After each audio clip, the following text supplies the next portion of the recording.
Case के जो mastermind थे वो थे अमित शाह। तो जब केस की सुनवाई चल रही थी और अमित शाह को कोर्ट में पेश होना था, तभी अचानक से 1 दिसंबर 2014 को नागपुर में बीएच लोहिया की मौत हो जाती है। जस्टिस लोहिया के हत्या की बात कही गई।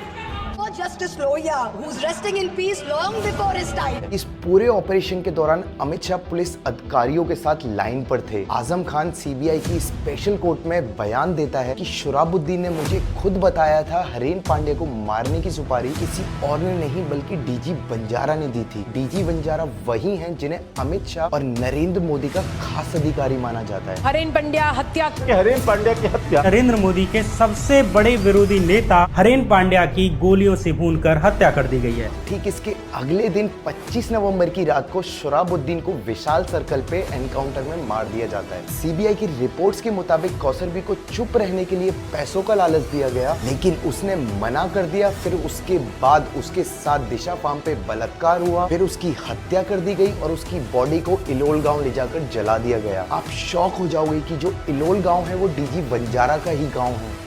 आपने ये गवाही दी है कि जो है बंजारा के इशारे पर गृह मंत्री की हत्या की गई। हाँ, सही है। हाँ, सही बात। और बता सकते हैं क्या हुआ था? हाँ, सोहराबुद्दीन ने खुद ने मेरे को बताया था कि मैंने ही हरेन पांड्या को मारा है। अच्छा। बंजारा साहब के कहने पे।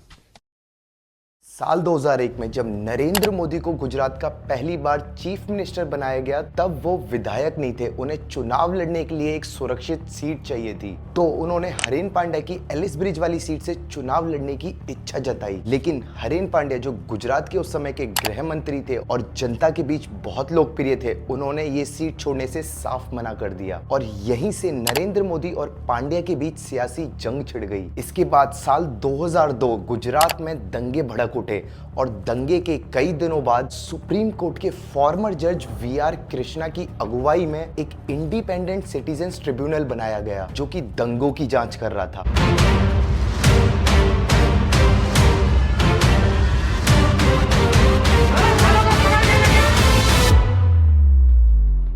आरोप था किसी ने ट्रिब्यूनल के सामने गुप्त रूप से चौंकाने वाली गवाही दी। गवाही के मुताबिक 27 फरवरी 2002 में सीएम रेजिडेंस पे एक मीटिंग हुई थी जिसमें पुलिस को बहुसंख्यक समुदाय के गुस्से के बीच दखल ना देने के निर्देश दिए गए थे। हालांकि ट्रिब्यूनल्स ने अपनी रिपोर्ट्स में गवाह का नाम गुप्त रखा था, लेकिन कुछ ही दिनों में इंटेलिजेंट इनपुट्स के थ्रू ये बात लीक हो जाती है कि वो मंत्री कोई और नहीं बल्कि हरेन पांड्या ही थे। इस सब के बाद हरेन पांड्या की जासूसी होने लगी और इसके तुरंत बाद पांड्या को कैबिनेट से भी हटा दिया जाता है। यानी मार्च 2003 में पांड्या अपनी हत्या से पहले पूरी तरह बिखर चुके थे। 26 मार्च 2003 अहमदाबाद का लॉ गार्डन। गुजरात के former home minister Haren Pandya walk करने के बाद अपनी कार में बैठते हैं, तभी उन पे कुछ गोलियां चलती हैं और उनकी वहीं मृत्यु हो जाती है। लेकिन असली कहानी यहीं से शुरू होती है, क्योंकि मर्डर के बाद जितने सवाल उठने चाहिए थे उससे कई ज्यादा सवाल इन्वेस्टिगेशन पर उठने लगे। सबसे पहला सवाल, हरेन पांड्या को गोली लगने के बाद पुलिस वहां इतनी लेट क्यों पहुंची, बल्कि एलिस ब्रिज पुलिस स्टेशन वहां से सिर्फ 7 मिनट की दूरी पर था। इसके बाद भी पुलिस को क्राइम सीन पर पहुंचने में 3 घंटे लग गए। बाद में डिस्कशंस में यह भी सामने आया कि पुलिस को कंट्रोल रूम से गलत डायरेक्शन में भेजा गया था। पहले तो लॉ गार्डन के लिए भेजा गया, लेकिन जैसे ही पुलिस आधे रास्ते में पहुंचती है तो कंट्रोल रूम से फोन आता है और बोला जाता है कि परमल गार्डन जाना है। और पुलिस जब परमल गार्डन के लिए रवाना होती है तो थोड़ी देर बाद फिर से कंट्रोल रूम से कॉल आता है और बोला जाता है कि परमल गार्डन नहीं बल्कि लॉ गार्डन ही जाना है। पुलिस क्राइम सीन तक पहुंचती है, लेकिन तब तक हरेन पांड्या को मरे 3 घंटे हो चुके थे। इस बात का आज तक कोई भी क्लियर जवाब नहीं मिला कि पुलिस को क्राइम सीन तक पहुंचने में इतनी देर क्यों लगी।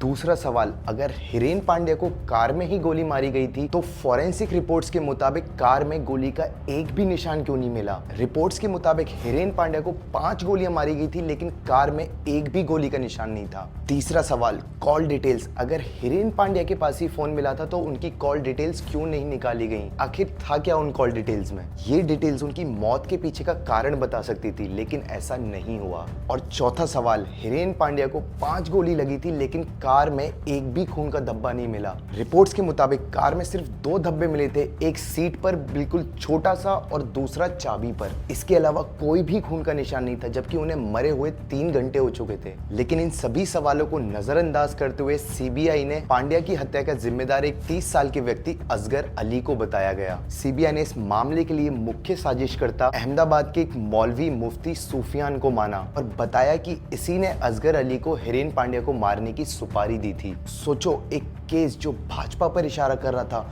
उन्होंने उसे एक मुस्लिम व्यक्ति पर डाल दिया, जो उन्हें न केवल उस केस से मुक्ति मिल गई बल्कि राजनीतिक लाभ भी मिल गया कि उन्हें और उनके लोगों को मुस्लिम लोगों से खतरा है। इन्वेस्टिगेशन के बाद कई लोगों को गिरफ्तार किया गया और 2007 में स्पेशल पोटा कानून के तहत 12 लोगों को दोषी करार दिया गया। उस वक्त ऐसा लगा कि केस हमेशा के लिए खत्म हो गया, लेकिन कहानी अभी खत्म नहीं हुई थी, क्योंकि साल 2011 में गुजरात हाई कोर्ट ने एक ऐसा जजमेंट दिया जिसने पूरे केस को दोबारा नेशनल डिबेट का हिस्सा बना दिया। कोर्ट ने इन्वेस्टिगेशन को डिस्क्राइब करते हुए 2 शब्द कहे, बॉचेड एंड ब्लिंकर्ड। मतलब कोर्ट के मुताबिक इन्वेस्टिगेशन में गंभीर कमियां थी, साइंटिफिक एविडेंसेस को लेकर सवाल थे, क्राइम सीन को प्रिजर्व करने को लेकर सवाल थे और इन्वेस्टिगेशन एक ही थ्योरी पर केंद्रित नजर आती थी। एक तरफ पोटा कोर्ट का फैसला था तो दूसरी तरफ गुजरात हाई कोर्ट की सख्त टिप्पणी। इसके चलते जस्टिस DH वघेला और जस्टिस JC उपाध्याय ने उन 12 लोगों को रिहा कर दिया और इसी बीच एक दूसरी कहानी धीरे धीरे सामने आने लगी। एक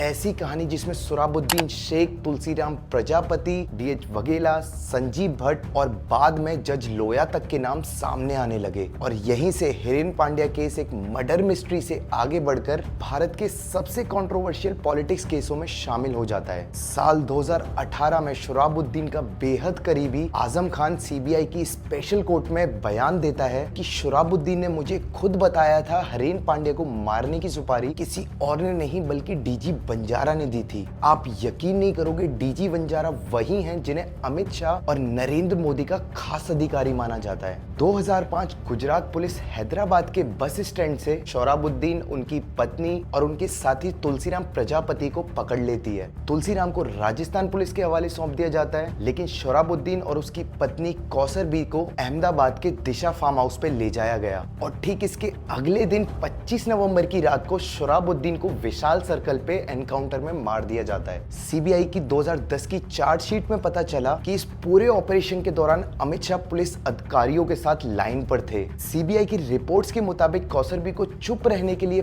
पैसों का लालच दिया गया, लेकिन उसने मना कर दिया। फिर उसके बाद उसके साथ दिशा फार्म पे बलात्कार हुआ, फिर उसकी हत्या कर दी गई और उसकी बॉडी को इलोल गांव ले जाकर जला दिया गया। आप शॉक हो जाओगे कि जो इलोल गांव है वो DG बंजारा का ही गांव है। इस सब के बाद 28 दिसंबर 2006 को तुलसीराम प्रजापति की भी पुलिस कस्टडी में हत्या हो जाती है और पूछा गया हत्या कैसे हुई, तो कहानी वही थी कि अपराधी भाग रहा था, उसने गोली चलाई तो हमने सेल्फ डिफेंस में गोली चलाई। हिरेन पांड्या की मौत के बाद गुजरात में घटनाओं का एक खौफनाक मंजर शुरू हुआ। पहले सोहराबुद्दीन की हत्या, फिर उसकी पत्नी कौसर बी की हत्या, फिर उसके मित्र तुलसीराम प्रजापति की हत्या। मतलब एक एक करके सब रास्ते से हटा दिए गए और इसी वजह से ऑल्टरनेटिव थ्योरीज को हवा मिलती गई। आप शॉक हो जाओगे ये सुन के कि जो इन मामलों की सुनवाई कर रहे थे सीबीआई कोर्ट के स्पेशलिस्ट जज BH लोया, तो उनके अकॉर्डिंग इस केस के जो मास्टरमाइंड थे वो थे अमित शाह। तो जब केस की सुनवाई चल रही थी और अमित शाह को कोर्ट में पेश होना था,